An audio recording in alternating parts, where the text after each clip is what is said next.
Hey everyone, welcome to this episode of the Business of Sport show. And today I have a guy who's had a good playing career, but he's now moved into the world of business, which I don't know if that would be more scary than going up against some of the people he's played against. So Joe, welcome to the show. Thank you very much. Thanks for having me. So first of all, introduce yourself, mate. Who are you?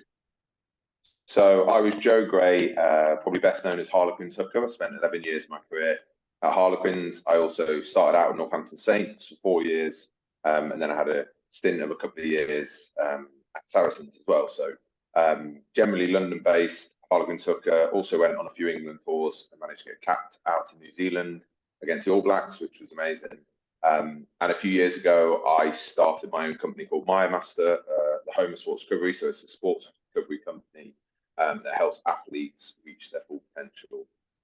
It's got everything from gadgets to topicals, and we're moving into some other areas as well to be a sort of home of sports recovery, a one-stop shop for any sporting needs. So yeah, it's a little piece of me. Awesome, mate. Awesome. So let's start with your playing days then. So how did you actually get into rugby? You know, what was it, a traditional route? Was it kind of like full-on grassroots or academies? You know, talk us through how you... Grassroots and not usual way in professional rugby. So I was 8 years old, went and watched my brother, who went with a friend down to Nottingham Rugby Club, where I'm from. Looked amazing, seeing he was a few years older, seeing them tackling each other, having a laugh. So I joined in with my cousin, the same age, in the last 10 minutes of the training session, kicking the ball and everything. We were only 8 just. So then the following week, we went down with the under 8s, fell in love with it instantly, loved the environment, loved how fun it was. Loved obviously the camaraderie of rugby, the clapping after putting the chips, all the good stuff. And then played at Nottingham all the way through until I was 17. So through all the minis, juniors. Then there was an under 19 sort of Colts system. Played there. Never played rugby at school. Went to Branket Hills Comprehensive. So just played rugby on my Sundays at Nottingham Rugby Club, and then was lucky enough to sort of get into Nottinghamshire County. Then there's an NLD trial, and I was a bit pissed off, if I'm honest. It was under 16s. I played Nottingham a few years before, and the private schools locally brought in the private school lads to play that game. So I got put on the bench. Right. The 2 hookers got half each, and I got about 30 seconds. There was like a play left, and they put me on. So I was fuming, and I ran across the winger, knocked on the ball, and I just lit him up into touch, skittled about 3 parents, and I got picked for the NLD off the back of it. So the coach came up to me and was like, "Love that, love it." So a bit of a blindside moment then. I was just like, "Forget it, I'm human." So 15-year-old me flew across and tackled a guy a bit late, stood out a little bit, and then got through to NLD, got through to Midlands, got through to England 16s. Then the following year, I played England 18s while I was still 16. Then my 18s year, so I was with like Dan Cole and people a year up. And then basically the following year, I went to an England 18s camp. I'd already done England 18s, and they were in like in the pre-season camp. And they said, if you're here, you're probably all with academies, you're with Tigers shirts, and Quins, and Wasps, and everyone's got the whole thing. And I didn't have a club, and I played representative and stuff because I didn't go to one of the schools where they were linked with. So I put my hand up and said, I've already done all this, I've got nobody. And they were like, should be with Tigers. So then they gave me a contact. I spoke to Dusty Hare. Nothing came off the back of that. Didn't get anything really sorted. He had a bit of a chat, and that was it. So my dad, being my dad, bought a book with every address in for a Premiership club, and it was like a Premiership history book.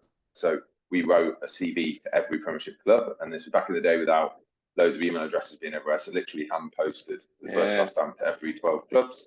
All my rugby CV, and I got a trial with Northampton Saints and a trial with Harlequins. And I ended up signing at Saints. I played the A-League, got special dispensation as a 17-year-old in the front row.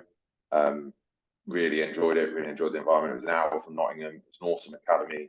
The coaches were Rob Hunter and Ali Heifer, the 2 Exeter coaches now. And it was just an awesome environment. Quins, I did some half-term camps, but it was basically the same offer from both clubs, and I had to basically move down to London fully. And it was a bit of a bigger sort of leap for a 17-year-old. So I decided to go with Quins. But then the story, with Saints, but then the story continues. because I got offered my contract on the Thursday. I'd passed my driving test just before, so I drove to Northampton with my parents, got off my contract. They were writing up over the weekend. I was like, awesome, dreams coming true. And then on the Saturday, I dislocated my leg, so my foot was under my armpit. My knee fully dislocated. Did everything you do in your knee. Had tests to see if I had to lose my leg, which was quite high risk amputation. Jesus.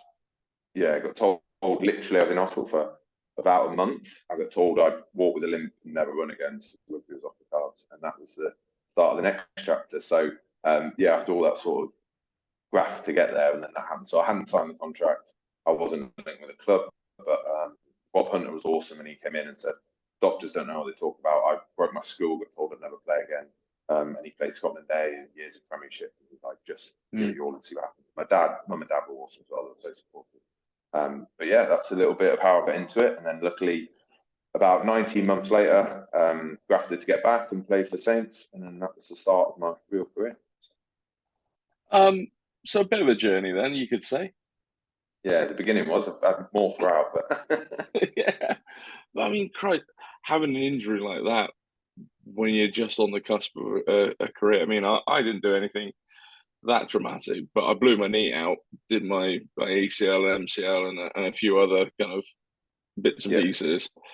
And yeah, the doctor said to me, you never play again. And I think I was about 17 at the time, and that's all I wanted to do was just play that one game, just to kind of prove I could still do it. And also, that's a big injury you've had. That's a multi-ligament injury. So they're massive. Like back then as well, they weren't seen, so no one had seen multi-ligament. So I had every doctor in the hospital come and lift it was dislocated for 6 hours, and I saw every doctor come and lift the blanket. Oh my God, I've never seen one of them. And then they come back with their friends and be like, "Look at this, I've never seen this." Come back with a friend, selling tickets at the door. Yeah, I'm like, somebody put this back in because I'm in agony. But they're very rare injuries. So you to have a multi-ligament injury as well in the same knee is pretty rare. So. Yeah, well, it took me quite a while to get them to actually. They did the ACL. They repaired my ACL and said, your MCL will be all right. And then it took them a good number of years to realise actually when your knee's there and your foot can be out there, there's still something a little bit lax to it. So, but touch wood, they did it. But just being told that you'd never play again, and I never reached those levels, so it wasn't as dramatic. But to be on the cusp of signing a contract, and then going all of that hard work, all of that kind of, because let's face it, like you said, you weren't in an academy, so therefore, you weren't kind of fast tracked or anything like that. No, not at all. So it was, and then it was a tough time. It was, my parents I remember seeing them cry at the side of the bed and being upset for me, and I was a bit upset when the initial words came out. But then once I spoke to Rob Hunter and once I'd let it soak in, I just thought, like, ultimately that's one guy's opinion. And throughout my whole career, that's how I've lived my career. That's how I live my life. Is ultimately it's one person's opinion. Like literally, that doctor thought I'd never play again and thought I'd walk with a limp. That was his opinion. Luckily, I went through the NHS system for 6 months with a physio who's a rugby league fan and had been in and around professional rugby league. So he was like, "I've seen people play without PCLs. I've seen people play with grade 2 MCLs. Like as long as your quad's strong, let's give it our best crack. I reckon you can get back." And having someone like that in that environment, I'm very lucky that I did. But he was really, really passionate about working with him. So I was in every day in the physio ward, working until I could get to where I was walking. And once I got to walking, Saints said I could rehab with them. So it took me about 6 months to get back walking. Then I got to that, and then the doctor who said I wouldn't play said you need to get your strength within 10% on like this big strength test where you've got a machine, you go back and forth. Hamstring was horrible. Nightmares about it still because I do about 12 times. But it had to be within 10%. I remember the first time doing it about 12 months, maybe 11 months. It was 350% weaker on my right side. And they're like, you need to be within 10%. I was like, oh my God. Jesus. Yeah, that's like standing at that's like standing at the bottom of Everest, kind of going, yeah. I thought in a pair of flip-flops. Like, you've got to get within 10. And I'd do that every sort of 2 months to see how it's progressing. But we got there, and as soon as that was ticked off, I was allowed to crack on. So, and then the first game was a bit nervy. As you can imagine, people tackling you and stuff, all contact, like rucks, everything. But once I got that out of the way, then I was in, luckily it was the end of the season, and then the following pre-season I had a full pre-season, and then played a chunk of games in the Champ when Saints got relegated that year. So yeah, I was lucky, and then played from then. So I was just turning 19, playing first teams. So yeah, so I mean, it's amazing that you got back into the team then, because I mean, with an injury like that, do you think that I suppose it would have been quite easy for them just to kind of go, you know what, we'll move on, we'll find somebody else, and definitely, especially because I wasn't associated with them. So nowadays, most lads are picked up 13, 14, 12, whatever, and put through the system, and people have watched them all way and be like, oh, they'll be good. So if they get injured, they might get looked after for the year, and they go, well, we know they're good, we've seen them for years. Whereas I'd played 6 A-League games for them. Like, I hadn't done much to have that sort of loyalty, but what I found out was Rob Hunter, who was head of sort of the academy at the time, was just a super genuine bloke, like absolute top man. And he was like, we'll look after you, we'll treat you like a saint, we'll literally rehab you, you'll be with the physio, you can move in one of the academy houses even though we can't pay you, you'll get the food at the club. And then I coached in the evenings to sort of pay my way and live. So I'd finish training at Saints, everyone would go back and play Xbox, and I'd shoot off to a school to do some coaching in my leg brace. So that was another sort of little chapter to it for about 9 months till my contract then got signed at the end of the year to do the following once I showed up to play and I was back. But to be fair, I was lucky that always my X factor was a set piece orientated hooker, and I could chop tackle and work hard. So I worked extremely hard. I wasn't a flashy carrier, but I hit my line out on a scrum really well. So generally, as I've got older, I've realised quite an important skill for a hooker to have. So it was well, let's face it, in rugby, you know, if you don't have a set piece, you know, if you're not winning your line outs and you're not winning your scrums, then you've got no position to attack from. 100%. So I was quite lucky that I actually got back into the team quite quickly, or actually got into the team, not back in there, but because of that factor that I could throw under pressure, I could scrimmage, and I could still do all the nuts and bolts, and I'd work hard. And then you decided to leave for Quins. Yep. So basically, I was there with Dorian West, who I didn't get on with. I wasn't a fan of. He was old school Leicester. Wanted you to fight everybody. Wanted you to be super aggressive. Told me I'd never play with him if I wore my blue scrum hat. And I was like, I've always wore blue scrum hat since I was 8, so I won't be changing that. And ultimately, we didn't really see eye to eye and didn't get along. He was a really big fan of Dylan Hartley, which is understandable. Obviously, he went on to be England captain and a legend in terms of English rugby. But he'd play him all the time. I'd be on the bench. I get occasional goes, but always felt like he was trying to get someone else to sort of step in ahead of me. So he'd get older boys, sign them for 3-6 months, and put them in ahead of me. It just felt like my development wasn't where they wanted it to be. I loved the club. I loved Rob Hunter, Ali Heifer. They were leaving, and I just looked around. Conor O'Shea, luckily, had seen me at England 20s game, France away, and it was one of them games where everything sort of goes well for you, and you have a stormer. Like, I was threading the needle, super competitive line out, like hit it all, made all my tackles, made a couple of key tackles to sort of try save a couple, carried well, like set piece was awesome away in France. And we've won for the first time in like forever for England 20s, and this was back when it wasn't regular. They got to the final. Our year was like the first year they got to the final. So we had a bit of a hard route, but that was a Six Nations game, that one. And Conor had seen me, and basically we had a chat. He got the Quins gig, said, I've seen you at 20, love what you're about, I think you fit in, work exceptionally hard, set piece is good, I think you suit the Quins style. So then I was sold. Funnily enough, though, John Kingston was the forwards coach, and I went into the meeting, and all the coaches there, Conor was talking about how he knew me, how he rated me, and then John Kingston literally said, I've never heard of you, Joe, never seen you play, I have no idea what you'll be like, but Connor's the new boss, and he says you're good, so we'll go with it. If I would have my way, I'd probably keep Tanny Fuga for another year, but Connor wants to move forward with a younger team. And I was just like, this is weird, like someone being that honest. Nice, nice to meet you. Yeah, pleasure. But then I found out, obviously, when I joined, that John Kingston was just a pretty honest, nice bloke, and soon enough, he really liked what I was about. So it was a great move. I bet you were sweating bullets then. Yeah, I was a bit unsure about it, but no, it was an awesome move, and Connor came in with an awesome mindset, an awesome style of coaching, and just that it was day and night to what I've been used to. Like, I went from topless mauling so you couldn't grab shirts, like horrible full contact pick and go, old school sort of Leicester style training. Into Quinton, like, right, over here forwards, get the bags. God, here we go. We'll be lining each other up, some old school mauling to come in, and then they're like, right, we're going to practice off door as we hit the bag before we hang it out the back of the hand, hold it up for someone to run onto. And I was like, this is unbelievable.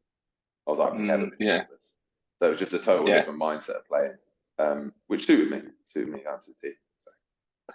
A lot of people do to kind of talk about the old school kind of Leicester mentality in terms of, beat everyone up, including, your teammates, and just, if you haven't worked hard enough on the weekend, then, be prepared for hell in the week.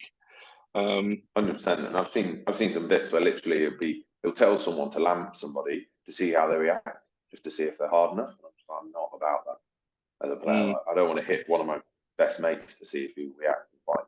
Like, that's not what I do. I'll fly in on a weekend, but I'm not that type of bloke. So ultimately, that wasn't the environment for me to thrive in. Yeah, I mean, like I said to you, Nick, I was talking with Phil Green yesterday. Shouldn't say yesterday because these don't quite go out like that. Back. Yeah, but he said his first game for Gloucester, Mike Teague said. I mean, they were playing Harlequins in the first game. Mike Teague said to him, "First scrum, hit Brian Moore. If you don't hit Brian Moore, I'll hit you." So he said, "Well, kind of had no choice really. I had to land Brian Moore." But I suppose the game's changed a hell of a lot, kind of, since then, really. I mean, how did you find it from, going from the early days of your career then, from, that Northampton with Dorian West and the kind of Leicester mentality to, you finished last year, didn't you? Yeah. So I finished after the semi-final against Saracens.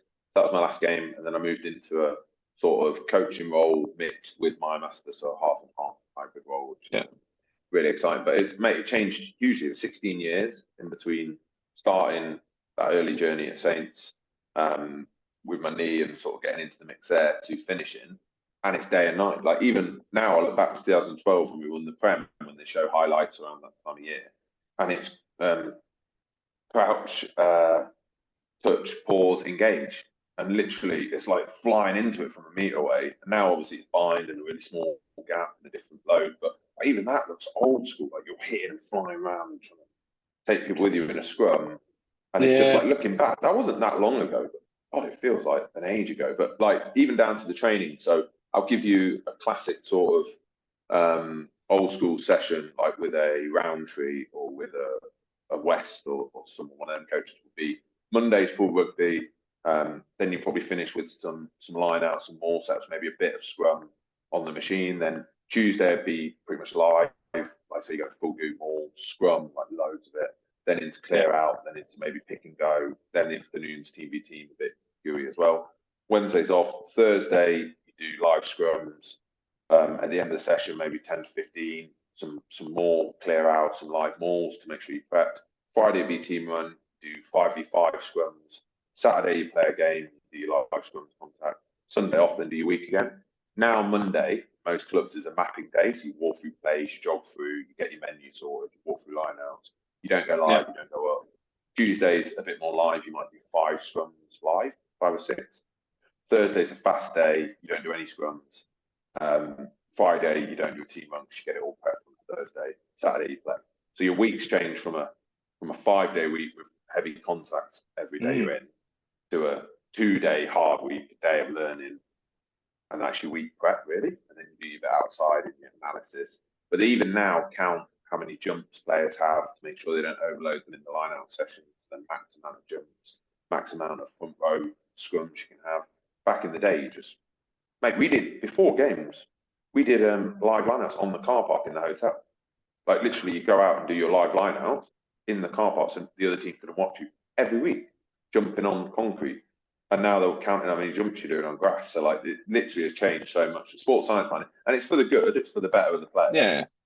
Like, and I understand it totally, but it is day and night 15 years ago, which you'd expect. But now there's GPS, there's the data they can show, and this is with my coaching cap on. You can now look at, for instance, Caden Murley chasing a kickoff. You can scan over him. It comes up with his GPS meters a minute, his high speed effort, how fast he's running to go and get that ball, and it collates to what his max speed is, so you can see how hard he's working in every moment of the game.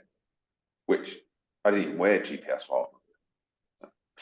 Yeah, I mean that's bonkers. But you know, I mean, from my kind of experience, I've done a limited bit of coaching, but had one of those video cameras, and even from an amateur side in like level 9 of English rugby, to have a video camera that then automatically breaks down all the line out, scrums, everything like that. So to be able to literally go, right, guys, here are 3 clips of scrums that show what we need to work on, or here are 4 lineouts that we need to look at because they didn't quite go well, and these are the reasons why. But and that's a really, really, really amateur club level to have those analytics. So Premiership wise, again, talking with Phil and saying about his time at Wasps, and saying that I mean, ironically, he said they were doing blood tests and hair samples, which unfortunately for Phil, he's a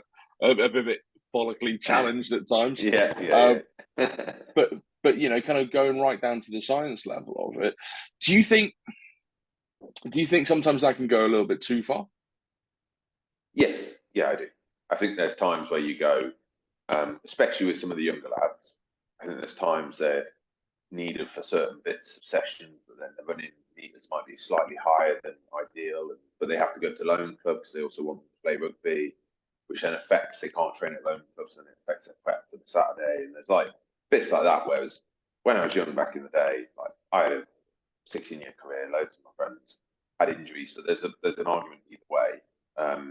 But I think there can be a slight bit where no, that's it, they're done, and actually realistically they could do a little bit more. It's not the end of the world because their week isn't long. They're not doing massive contacts because they're being looked after a lot, and ultimately they need to develop and play rugby. So I do think there is periods they can change the amount of stuff that's going on. But it is useful data, and it's useful to look after players, and ultimately it's longevity of the players' careers. Definitely.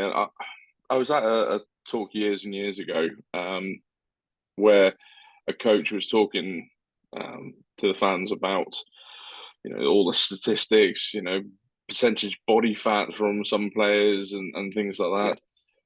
And I remember him saying that this particular prop had lost something like I don't know, 5 or 10 kilos in weight. So really kind of trimmed down and all that, as if it was a positive thing. But on the same kind of card, we were losing scrums. And you kind of go, well, it's the old saying, you don't win scrums with salads. But you kind of go, I've seen it both ways. I've seen it literally both ways, where people have lost, and they've lost what their X factor was, where they were a big scrummager, but they've lost all the weight and they can run a bit more. But they're not your best carrier, but they've lost what they were good at. So you're like, why have you lost all your weight? I understand the physical process and the conditioners, why it's great, or the nutritionist, but actually then other ways I've seen boys put on weight. I always got told I was too small, like way too small, need to put on weight, way too small. Again, a bit of mainly at Saints, like way too small, need to put on weight, so I'd eat everything and try and put on weight. And my best playing weight, I played international rugby, won premierships at 102 kilograms. Like, so it's not particularly heavy. And when I got to 106, 107, I couldn't move around the park like I could. It didn't improve my swimming. I just felt heavy and unfit. So like there is a balance to both sides of it, that like ultimately it's performance. So I've seen coaches over the years be like, you need to be heavier. They get heavier, and then impacts like drop. They're not much better at the skill they want to get better, and they're like, oh yeah, they've got heavier. And it's like, that's just your mindset of being big. So obviously you're at Harlequins then for your first stint, and then you decided to pop across to Saracens. How was that? And yes, there's another interesting story connected to that. Well, I was going to say, kind of like, what's the decision? Kind of, is there a contract on the table from Harlequins, and then Saracens kind of offer as well, or no? There was no contract anywhere. So another little one to add to my story, or my book when I saw it. But there's basically, I did 8 years at Quins after my 4 years at Saints.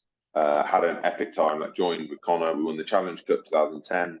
Proper young team like me, Marla, James Johnson, George Robson, like Rob Shaw, Danny Kerr, all the lads like super young. Turner Hall, George Lowe. Had an amazing time. Won the Premiership. Won the LV the following year, like semi-final for a few years. Had an awesome time. Got a bit injured then in the middle block. Then Connor left and went to Italy. John Kingston took over and he brought in Graham Roundtree. Again, that style of coaching doesn't suit me. I was in the England mix. He told me he needs a big ball carrying hooker. I want him to run over and light him up and all this stuff. I've never done that in my life. I've tried to my heart's content, but physically, I've never sat a person on their ass and carried over the top of them. So him telling me I'll play for England if I do that, I was trying to do that, but ultimately I got one cap under him when he was forward coach and a few tours, but I was fighting an uphill battle with him and working hard to try and show him something that wasn't natural to me. Then John Kingston brought him in as forwards coach here, so I was like, oh, God. So that was an interesting 2 years under him, where again he didn't rate my style of playing for what he wanted in a hooker. So we got to the end of that year, and I was looking around to leave. I had a bit of a stinker because second game of the year, first tackle, Gloucester at home, tackled Hibbard. I punched his knee and broke my thumb. So clean Bennett fracture. So it was like swinging out. Went to first line out. I thought I dislocated. So I went to first line out, popped out. It's like shit. Like cranked it back in, threw the line out in, went over to physios, and at that exact time, one of the players had broke his Adam's apple in the game. So it was catch Achilles 10. Broke his Adam's apple. So I was there like, is it? And they're all around him, obviously. And I walk over, you see on the footage, I walk over, grab the tape myself, and I'm in the background taping my thumb out. And I played 80 minutes with it, went off the pitch, had it scanned and everything. They're like, yeah, it's broken, Bennett's, it'll be 8 weeks out. So then I was like, that's really annoying. It's my contract year. I'm talking to the clubs, looking around. And then basically at 4 weeks, John Kingston messaged me and the coaches rang me, like, we've got Wasps in the European Cup. Like, we really want you to play. We need you set piece and stuff. So I was like, I don't want to risk like ruining my thumb. No, especially said it's all good. Like, you should be sweet. Struck it up. So that's not sweet. I'll do that. So played first tackle, Ashley Johnson, hit him with my thumb, broke discate again. Then it was 14 weeks with an operation. And then every club I spoke to, including Quins, said I was injury prone. So John Kingston and the boys said I was injury prone, so they wouldn't offer anything. So I actually finished the season with no contract. So I was searching around, looking, couldn't get a contract.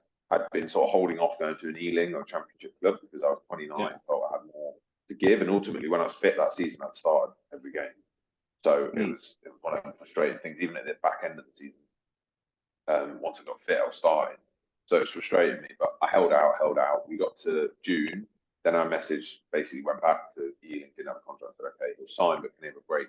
Go to a friend for injury. And they said, oh, I spent all our money. So there's nothing here. So then I couldn't physically get a contract anywhere. Yeah. So I did 6 weeks by myself pre-season, throwing at a lamppost, like old school, like I did when I was given that. Bit of a Rocky montage. Yeah, exactly. Just doing my own stuff, trying to stay fit with an aim that I wasn't giving up on what I wanted to do. So I kept training, kept doing everything I could. All the pre-season we started without me.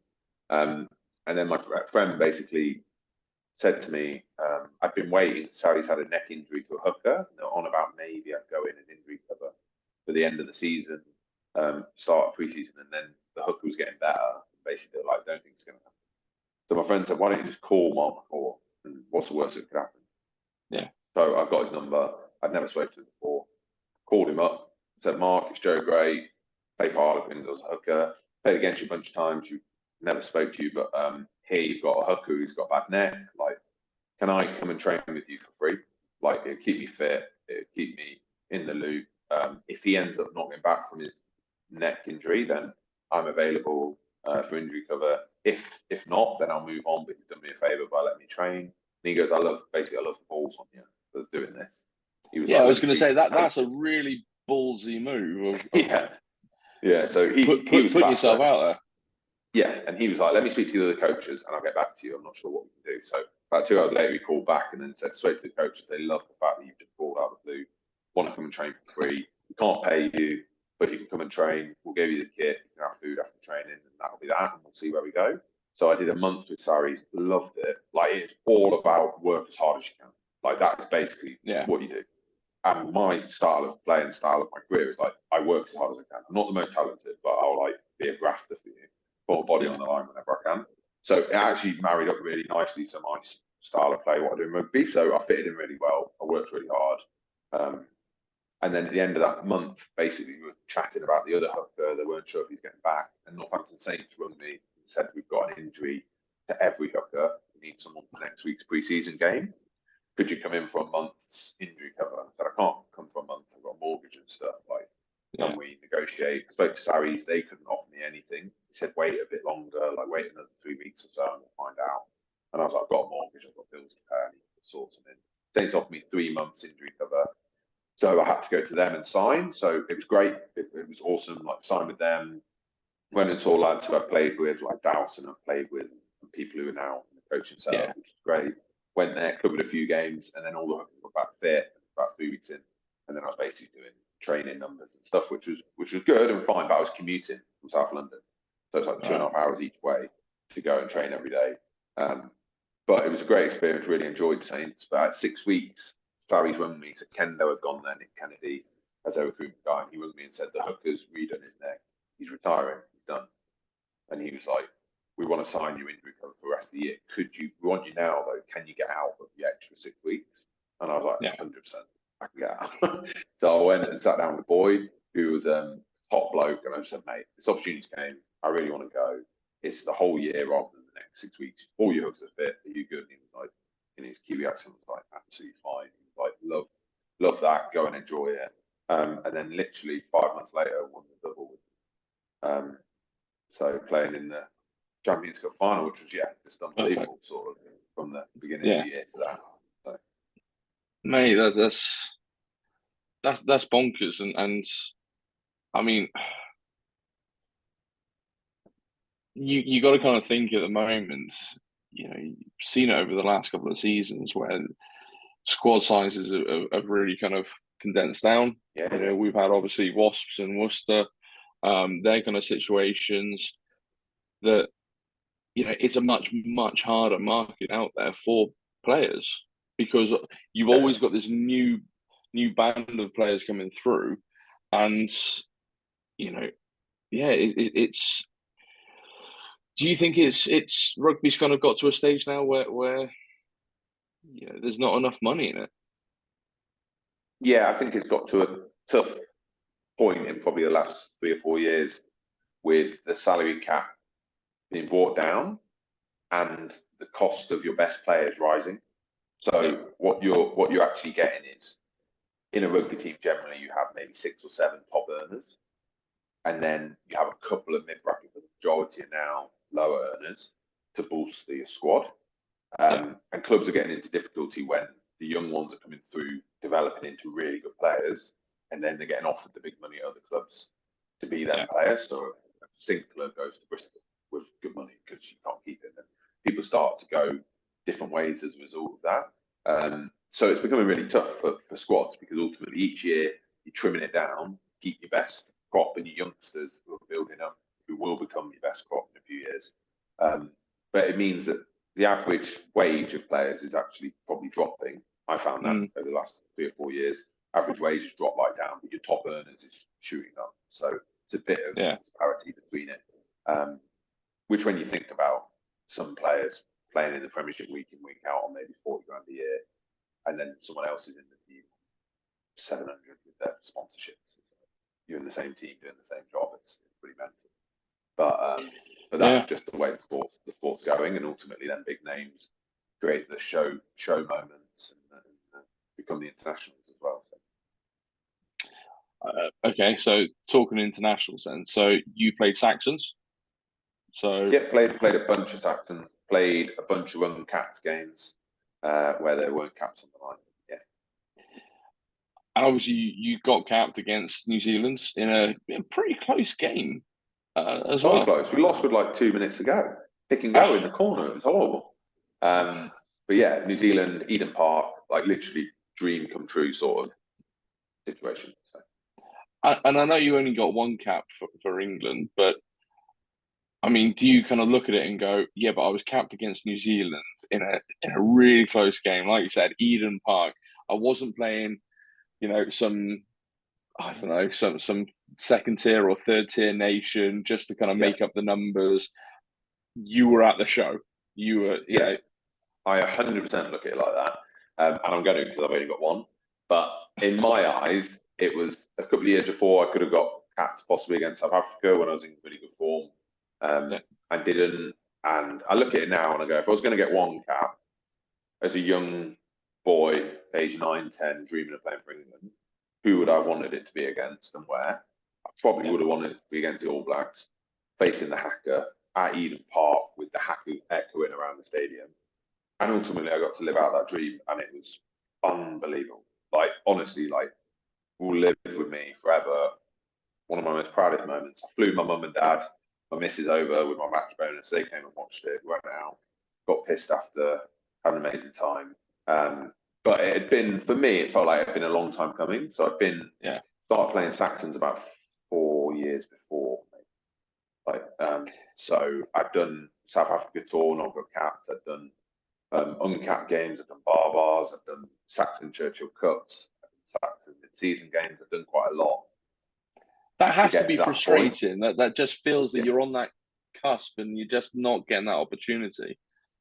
Definitely, and there was also injury in there. So I actually would have got capped in the autumn when England beat New Zealand and Tom Young started because Hartley got injured. I actually got called to go into that, and at the weekend I tore 17-centimetre hold on my abdominal, extra away diving for a tackle, and I was out for 6 weeks, and I missed the whole of that. And then David Pace came on the bench instead and got 3 caps there. So I missed out on a few as well, but also I was a bit uphill battle, as I said.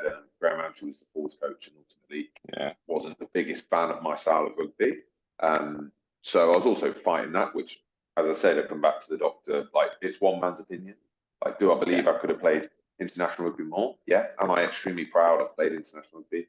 Yeah. And am I happy it was the All Blacks away in a narrow defeat and I got to play against one of my idols at hooker, which was Kevin Mialamu, who I swapped shirts with, had a chat with after, and it was absolutely class. So I'm extremely proud of that, and I don't wish anything different because ultimately that's what molded me into the player I was for 16 years, and I've been very lucky that I've won a shitload of stuff. So I've had some unbelievable experience. And then you retired and you started Myo Masters. So Myo Masters is all about recovery and helping athletes. Is this kind of all the things you could have done? Because I've spoken to lots of players and in different sports when they've retired. Some have gone off into finance, some have gone off into kind of client relations where they're schmoozing people and just playing golf for a living. It kind of feels, having had this conversation with you, that Myo Masters has kind of almost been inspired by your journey and kind of injuries and things like that. So I've actually had 12 operations. I've got another one coming up with my thumb shortly, which will be 13. I spent massive chunks of my career out injured. Some of my best friends are the physios in the environments I've been in. Still stay in touch with all of them. They're top blokes or women, and I've got a really good network in that way of people in high places I've seen work with through the years. The story of Myo Master and the starting seed of it was I was out with my Bennett's fracture. I told you about the year I didn't have a contract. I was doing shitload of running up and down the pitch, like as you do when you're injured, you just get blocked to stay fit. And I had really bad Achilles tendonitis. Like, it was agony. Like, every day going out there, take 20 minutes to warm up, still be like a knife stabbing you every step. It was brutal. Yeah. And I got a thing called shockwave therapy, which is like this wire from a big machine, loud, and it basically hammers the shit out around the tendon. And what that does, it numbs the tendon. So then over time, it numbs your pain point, because tendonitis is basically a little pain point in your tendon. So then it means you can run and you can strengthen it, and then ultimately it'll be better. So I did that, made it feel way better, but I had to go off to get it done. So it wasn't a regular thing.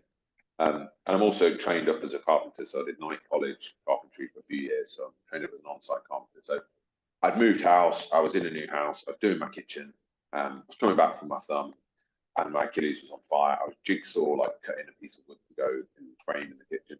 And I saw the motion, and I was like, "This is literally what that machine is doing."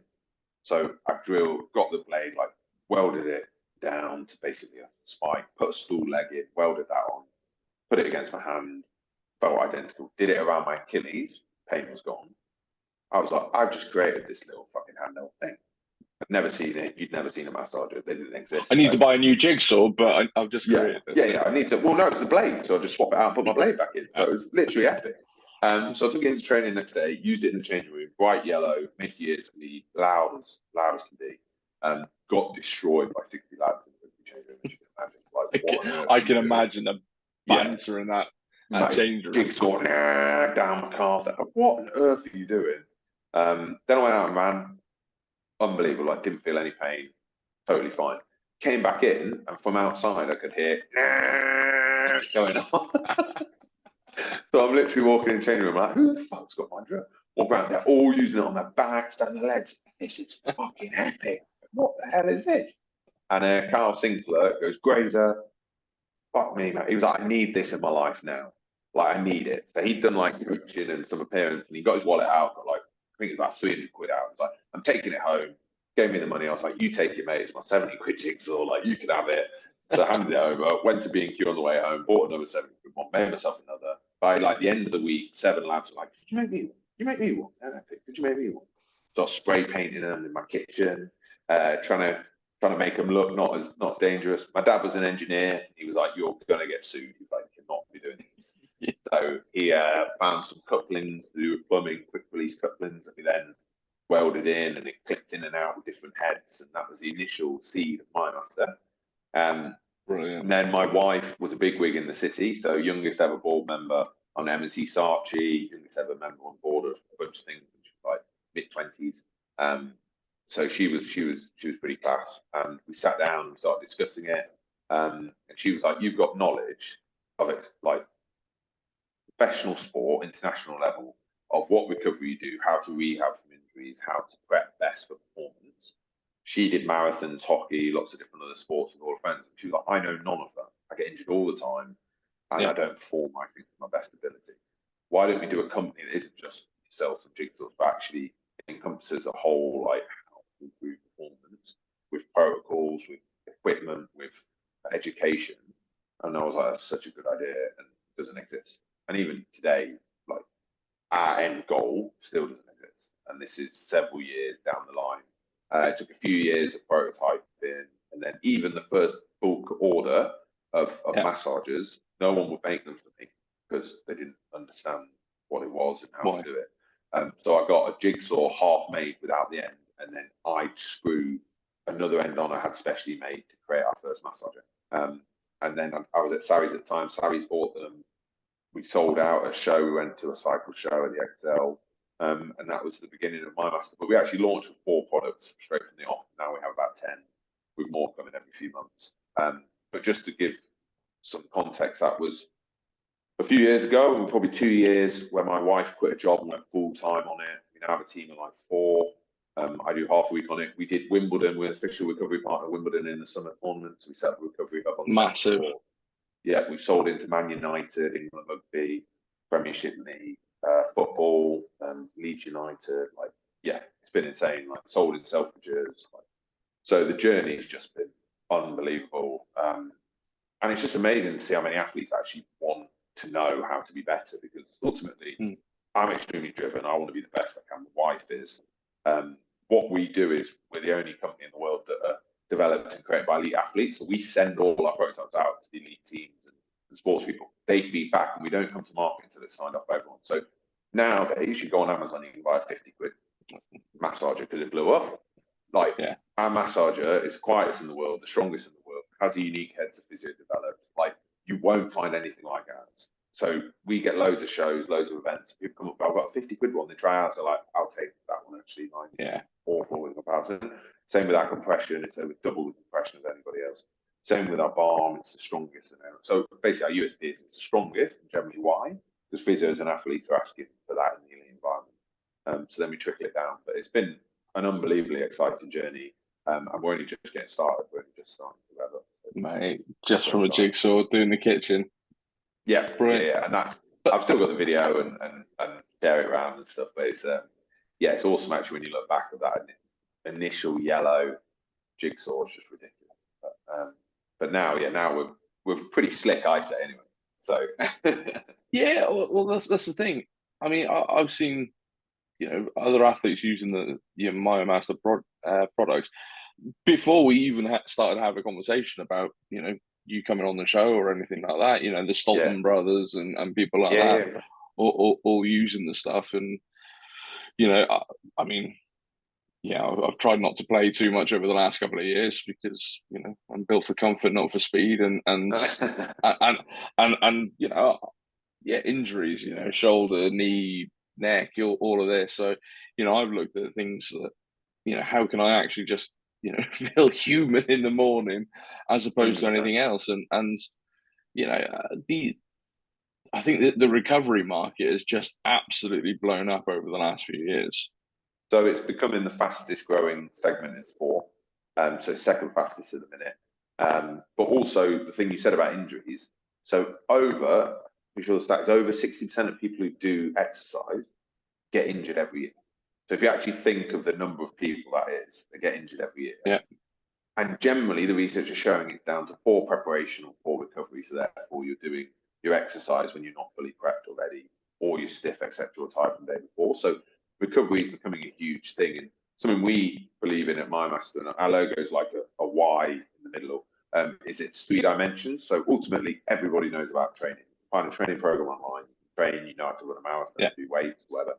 Everyone now knows about nutrition. You can follow on Instagram, find nutritional programs, and figure that out. But the thing that's just starting to emerge is the 3rd dimension, which is recovery and how to maximize your performance. People are just starting to get into that with the likes of their wearables, a Whoop or a watch that shows you how well you recovered, and just starting to branch into that, how well you sleep, your Strava data, how far you've gone, your speed, what your performance is day on day compared to the other.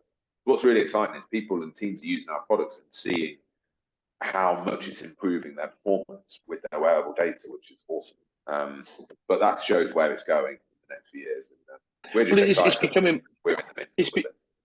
I think it's becoming far more accessible for the average human being as well. With the Fitbits, you said Whoop. Seeing adverts for Whoop all over the place at the moment.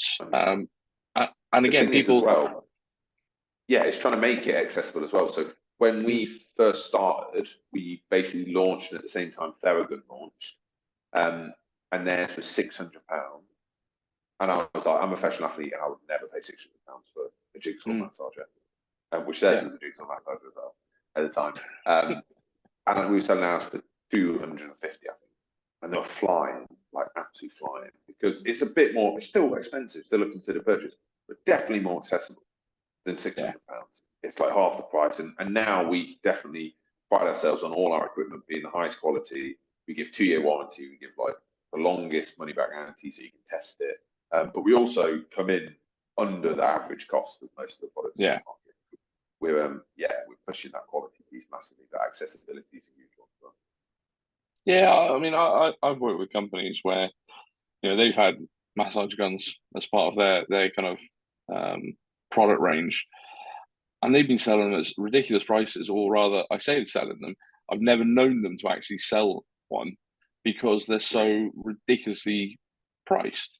So actually, having something that's £200 or around that kind of mark is far more accessible to the normal human being, rather than going, oh yeah, but if you want this, it's going to be £600 plus. Then you're going to need to buy more accessories and this and all of that. Yeah, I hate all that as well. So all of ours come with everything included and all that stuff. I hate that. Even like our main competitors, American brand, you have to buy the backpack for your leg pumps, and it's 90 quid. And I'm just like, so you get your product, and then to put it away safely, you need to put another 90 quid. I hate all that. So we do it all encompassing, all in with the products. You get everything included. But it's just a super exciting time for us ultimately. At MyoMaster, we had an epic year last year. loads of sports clubs. We're generally direct to consumers, so we've got a really good community as well. We actually did our first event of the year at the weekend, and we called it a golden ticket sort of masterclass event. But it was Alex Yee, the gold medalist. If you're into triathletes, you'll know him, triathlon. But we had like close to 400 people apply to come to the day, and we had to pick a lucky 20 to have the session with him. But it was awesome, like seeing that many people excited. The guy drove 6.5 hours each way from Glasgow, come down to mine. It was just like mind blowing, like so cool. But how does that make you feel then, to know that you've kind of built this brand and kind of not just the brand but the product range to go with it, that are actually making a difference, that people will do, crazy drives like that just for the experience and just to be part of it? Unbelievably proud. Like, to think back 3.5, 4 years ago that it was a jigsaw, I'm in the spare room, like 20 minutes each gun, making them up. It was like, that wasn't that long ago in the grand scheme of things we launched the soldiers 2 years ago and sold out in the first week. We've literally sold into Man U and Wimbledon in the summer, going and setting up the recovery hub at centre court. It's just like that, just unbelievable. And then to see our community grow week on week, month on month, year on year, and now do some of our own events with some of the athletes and teams that we work with is incredible to see how excited people are getting, and also the things we can give people. So generally the athletes and teams we work with are awesome and up for doing these types of activations. But Alex Yee is an absolute legend. Like, came down, did goal setting with people who want to run their first Ironman, want to do their first sprint try, want to improve their marathon time, whatever it might be. And they've got insights and opportunity to do a Q&A, meet him, have an in-depth chat, and then do one of his sessions on the track, which was filth, by the way. I'm so glad I just filmed it. I did not do any, but my wife did. She was dying. But the ability to actually give people that opportunity, for me, is just what's so special, because I do quite often think back to a young me. Imagine myself being 14 or 17, and I get an opportunity to go and train with one of the England rugby players, or at the time a Leicester Tigers player, or whoever. I'd bite your arm off to get the opportunity to go ask them questions, how they've done it, what they do. So for us to give that to people is really special, and a massive part of what we try and do is build the community and build the relationships with our consumers. And we also spend the last one, we also spend a lot of the time on the road. So most Sundays we're at races, doing recovery hubs, we're at expos, we're actually talking to our customer base and our community on a weekly basis. And ultimately they're telling us how much they love our products, or what would make it slightly better so we can iterate and improve. Or why didn't you think about this? And we're always getting insights from them as well as the professional. So actually all our products are coming out because people are asking, why don't you do this? What about this? This would be awesome for you. So we're gradually changing and iterating and adding to our product range for what people are asking for, which is I've seen on your socials, the different kind of attachments that you've come out. Like, I think it was the scraper and stuff like that. And the scraper was from physios using a metal blade. So like, we use a metal blade, it'd be awesome if we could incorporate something like that. So then we specially developed that and designed it. And that's our patented thing. We also have a human thumb, which is super. I saw that. That's the other one. I saw that went down. Like, everyone was like, you can't sell that in the office. And I was like, well, I've prototyped it. We're going to give it a go. And they were like, whose thumb? Looks so. Yeah, no, not mine. Just a random designer I got him to make it. But that's like our best seller. Like, people at shows are like, that looks so weird. Try it, and it mimics a thumb. So it feels like someone's using their thumb. It is mental. Then they're like, that is such a good idea. As soon as I've tried it, they're like, that is a great idea. So some of the things are just like, I'm the mad scientist sort of coming up with ideas with other people, and then I send it off to product developers and stuff to make a reality. But crazy. It's exciting. Now, when you kind of think back and before you came up with the dodgy jigsaw that Sinclair loves, what were you thinking post-career, and what are you going to do?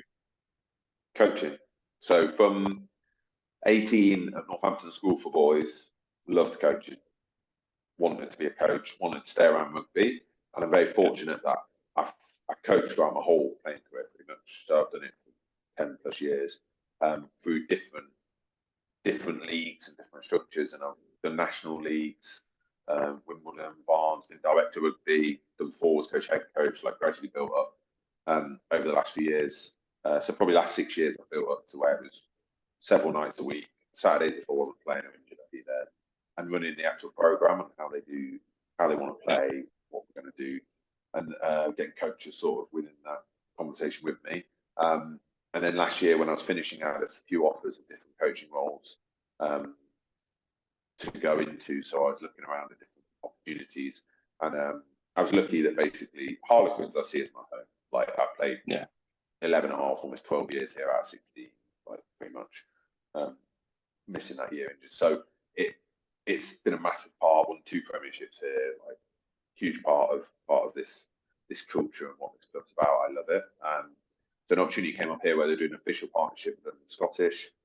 They needed a head coach to run the program, and would it be something I'd be interested in? So looking at other gigs as well. But alongside that, I'd also be associated with the club. So I'd be in the club a few days a week as well, with the loan players, reviewing and developing and things. So it's a bit of a hybrid role, but it wasn't necessarily full time. So it also freed me up to do some minor stuff. So now I'm in a really lucky situation that I get to do a few days in a Quins, some evenings with Scottish, and then I'll review some afternoons as well, games on Saturday, and then around that I do my master a few days and afternoons and evenings. So I've got quite a nice mix. I've got office, business life, mad professor, get to do all that fun stuff. But then ultimately my real passion is rugby, and I've still got a foot in the door there where I get my adrenaline on a Saturday before the game. Yeah.